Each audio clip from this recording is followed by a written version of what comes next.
So, but that's how important that land was. You know, doing the abstract on the land, the Rockefellers owned her land. Oh, yeah. Some other oil companies, Standard Oil, they dealt with the Rockefellers. You gotta do the abstract, the research on land. There's a lot of stuff that goes with this. Oh, yeah. Yeah, So, and the interesting thing about abstracts and land is, and if you look in this book, let me see if I can turn it. Goes back to the beginning. It shows you the land plots and so forth, but you'll have to, it is a considerable amount of money to really get this determined where it's really located. When you look at these plots, because it's not easy to decipher, but it can be done, like Ron said, but anything that we do is gonna cost us some money to do, but it's worth the investment. Absolutely. And It's this worth is it. what I'll say, it's worth it. See, this land here, this is a plot of land. Well, we know what it says on here, but where is it in present day Oklahoma? We'd have to find out where that would be located, and that's what, you'll have to pay for that research to be done to figure out where this land is. I do that also. But if you just want a quick check of where that land is at, give me a call. I'll show it, I'll tell you where it's at for free. I'll tell you what county it's in. Yeah. But if you want an abstract, I do that also, but that takes time. That really takes a lot of time to do the full abstract. And I would want to do a full, what I'm mean by a full abstract, from where the land was, where the Cherokee or the Creek Nation owned the land, and they allotted it to your ancestors. And then I keep going to present day. Some people work from present day backwards. I do the opposite. I go from when the tribes owned it to when they allotted it to you.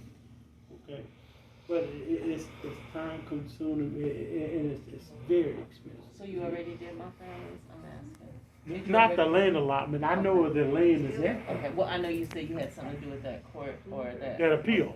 That's. They had a citizenship appeal. What happened?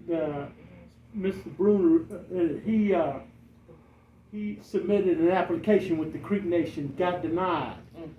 Once he got that denied letter, you must appeal that citizenship denial letter saying that you want to appeal. And so that's what we did.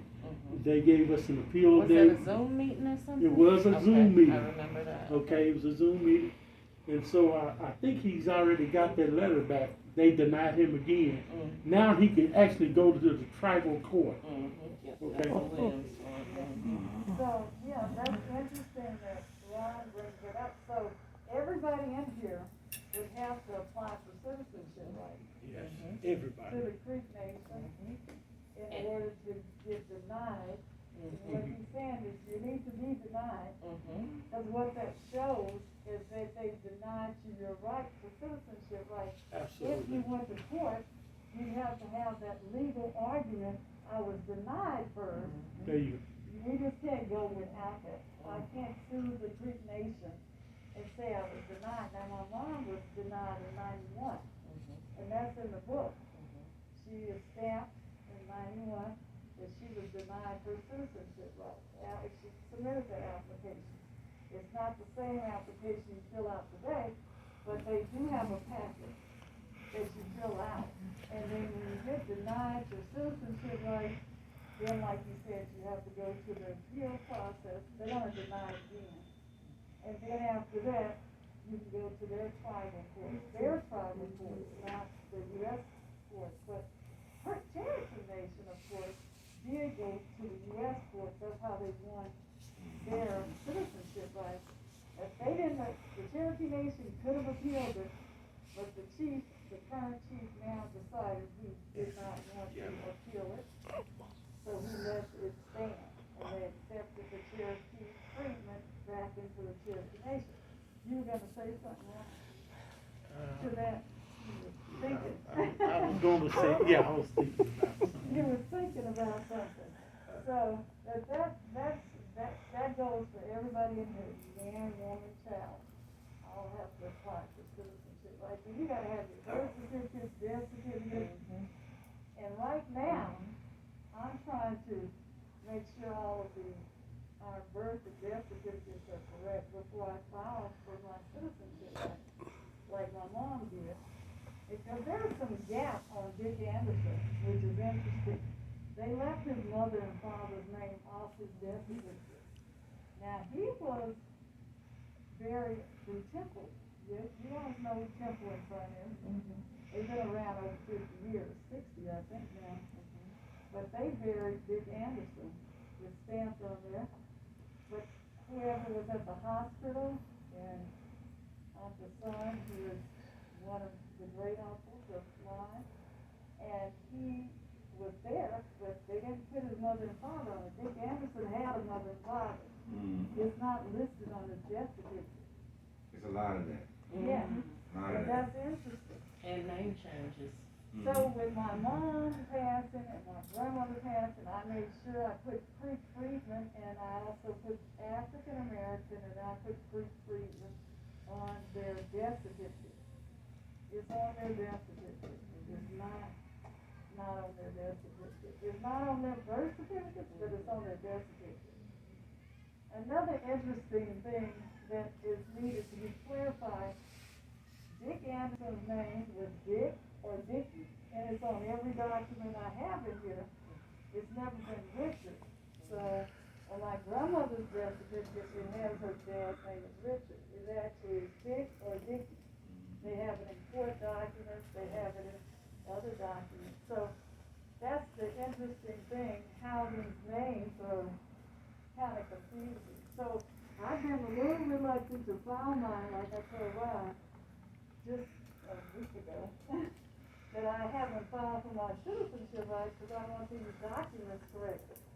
I went to the, believe you me, I've been to vital records. Me and my mom, we went with bosses there, we went up to the Senate, talked to Anastasia, we talked to Connie Johnson, many people to try to get these documents corrected. And the last story that I was given is I would need to go through an administrative law judge. Well, I don't mind doing that, but my hesitation to do that is for an administrative law judge to say, like they did with Okey, well, we don't know who you really are and all of this and that and this and that. It making more confusion. So when I filed for citizenship rights, there lies more confusion around. So you have to think all of these things out before you really, act on it. So I wanted to get it done just to vital records, not pull an administrative law judge to try to say what he feels is,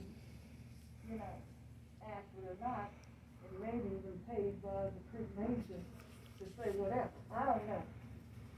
But it is very odd that vital records told me they needed a representative from the Creek Nation to validate my ancestors, who they are.